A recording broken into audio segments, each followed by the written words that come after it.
Long ago, in the beautiful kingdom of Hyrule, surrounded by mountains and forests,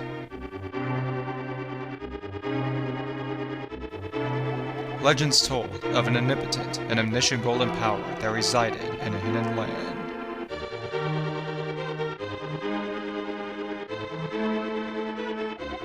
Many people aggressively sought to enter the hidden golden land, but no one ever returned. One day, evil power began to flow from the golden land. So the king commanded 7 wise men to seal the gate to the land of the golden power.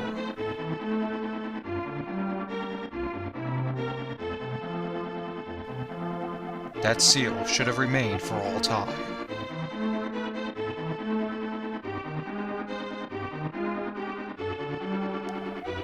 But when these events were obscured by the mists of time and became legend,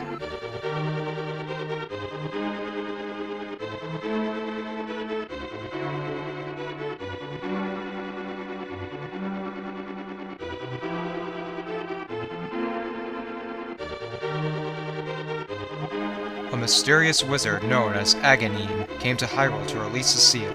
He eliminated the good king of Hyrule.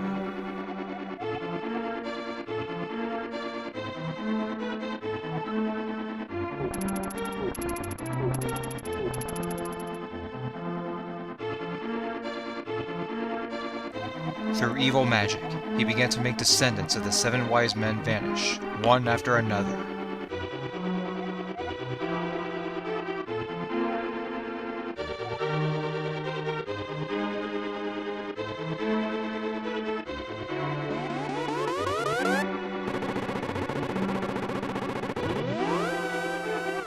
And the time of destiny for Princess Zelda is drawing near.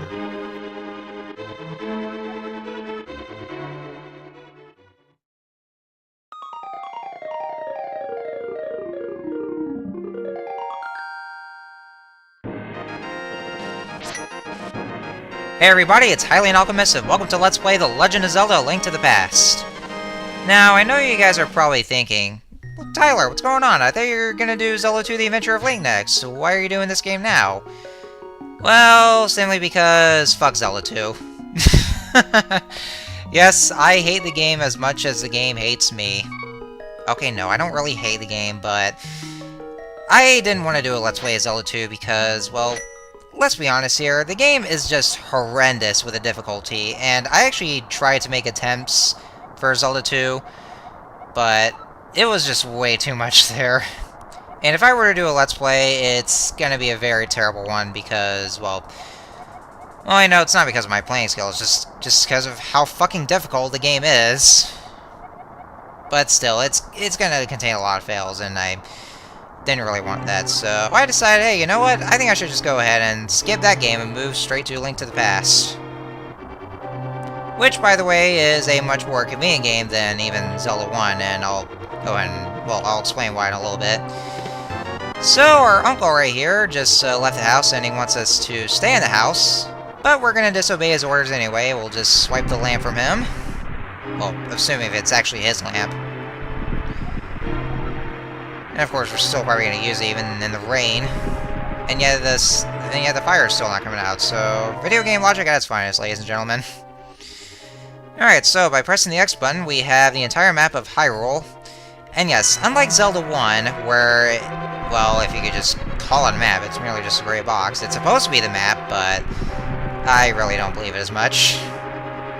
This game here actually gives us an actual legitimate map. So, another thing, like, unlike Zelda 1, where you actually do need a guide to get through the game, you probably don't necessarily need one. Well, I mean, there may be times where you would still need some if you're going to, well, you still need a guide if you're going for 100% completion. Which, of course, like always, that is what I'm going to do. I'm going to do 100% completion of this game, so therefore I will be finding all the heart pieces and heart containers. And, oh. You okay there, Uncle? Please, don't die on me. Focus fire on the blade, hold the B button, sweet. Alright, well, he's gonna give us sword and shield. Zelda is your Zelda's my what? Zelda's my what? What is she? Answer me! Okay, I'm so sorry. That was cringeworthy. That was my bad. I'm sorry. Sorry. I can't help it. That Egoraptor reference was in my mind, and I just couldn't help. I couldn't help it at all. So I'm very sorry. Now the comment section is going to be filled with a lot of hate, a lot of negativity about how bad that was. I'm sorry. That was my bad. I can't help it. So. Anyways, now we have the sword and shield from our uncle, who just now passed away. That's very sad, even though he just got very little screen time, which is also a sad thing.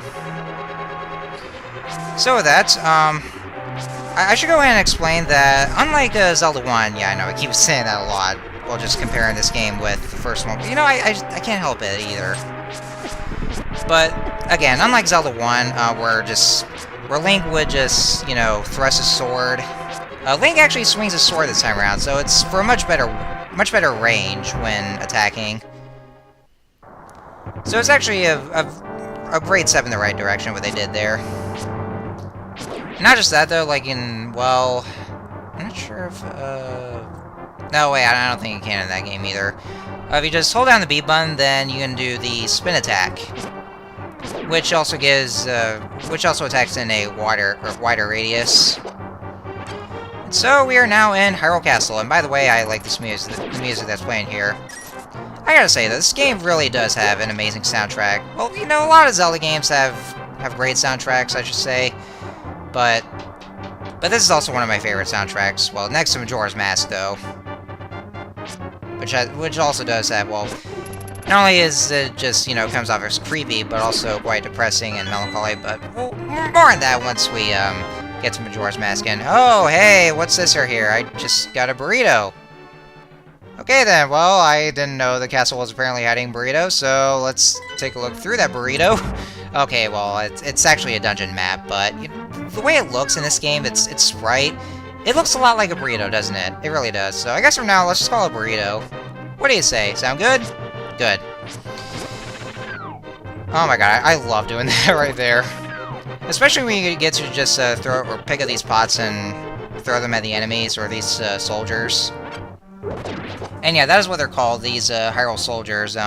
They come in different colors. Like, the green ones are a little weaker and easier to kill, especially the ones with the daggers. The blue ones are a little bit tougher, and they take a few more hits to kill. And those are actually the Hyrulean soldiers that were apparently possessed by Aghanim, which is the guy that you saw. Well, you already know that.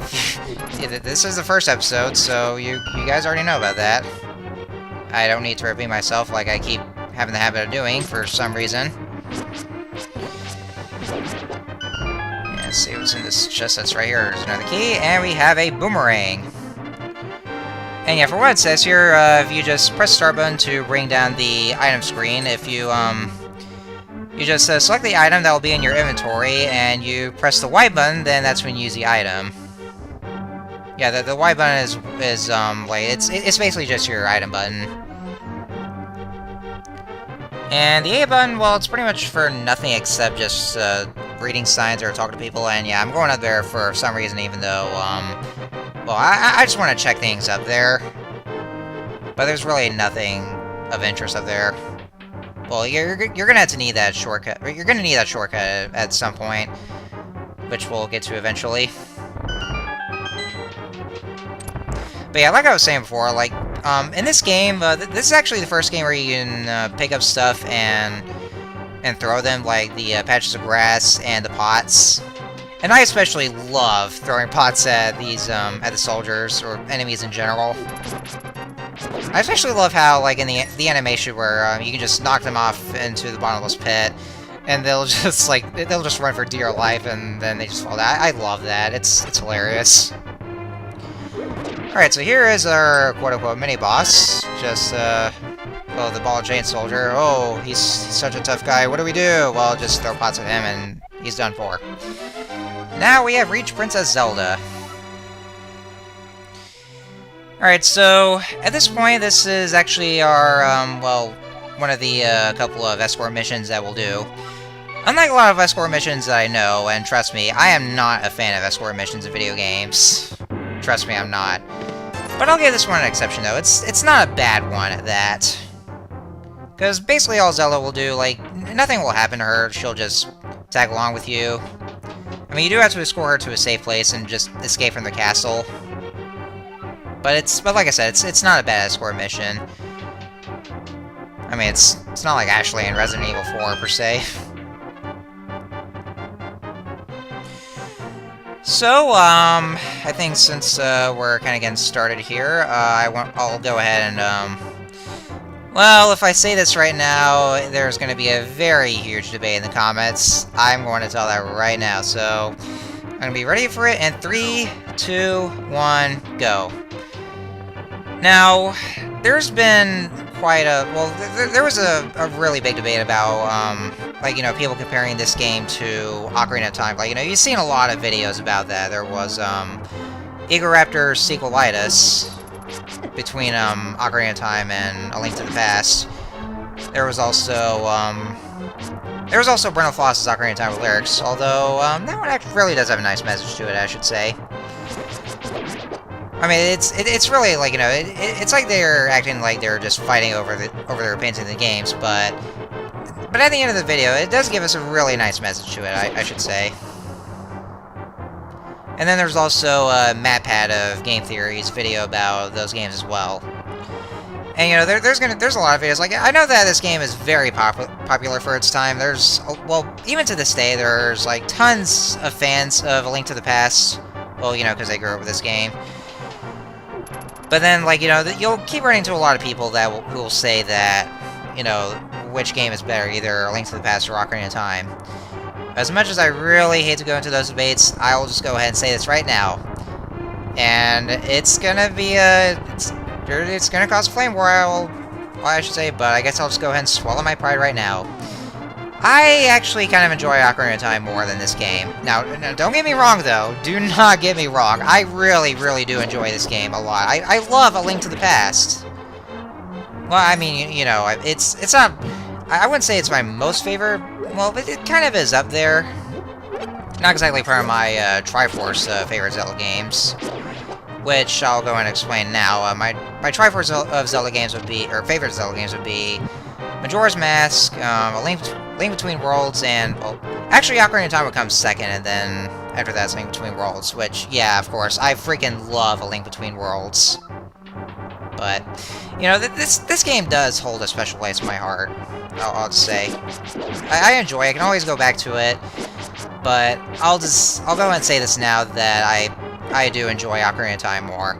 Now, for one thing, Ocarina of Time, well, fun fact here, is actually the first Zelda game that I played, and I'll admit that, well, you know, I have my nostalgia with the game, I grew up with it, and, you know, Ocarina of Time was actually what got me into loving Zelda to begin with. That was the reason, it was mainly the reason why I freaking love Zelda. It's what made me become the die-hard Zelda fan that I am today. But, you know, we're not playing Ocarina of Time, we're playing The Link to the Past.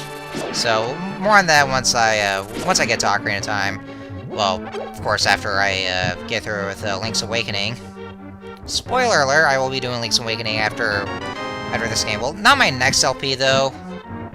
I'm still going to be doing a few more games that are not Zelda-related, but I'm talking like the next Zelda LP that I'm going to be doing after A Link to the Past. That'll be Link's Awakening.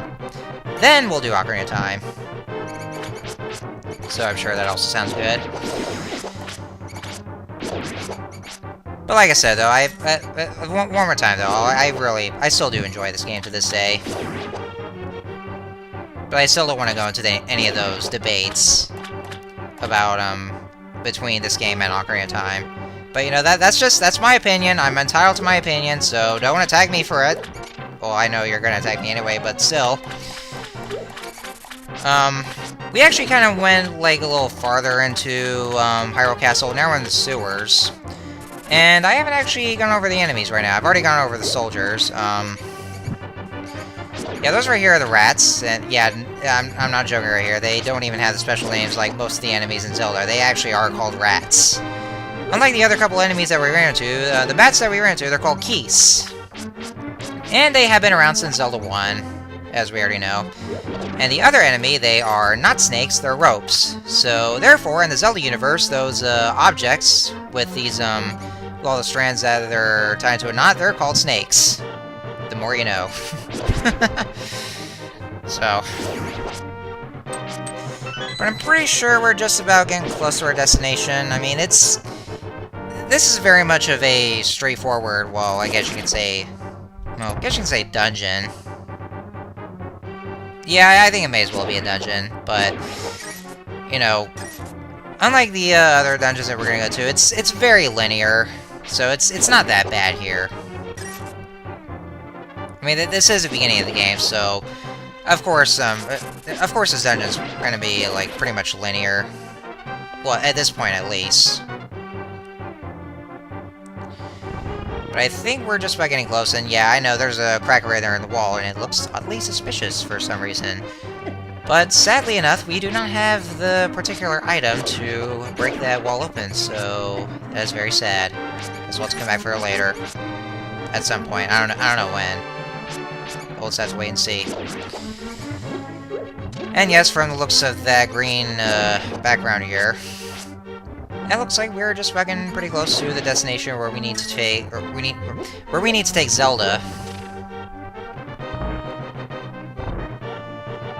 Ah yes, and I also forgot to mention, well, actually, first of all, I better go and explain this right here. Yeah, there are two switches right here. You want to pull the switch on the very right, and that will open that door over there.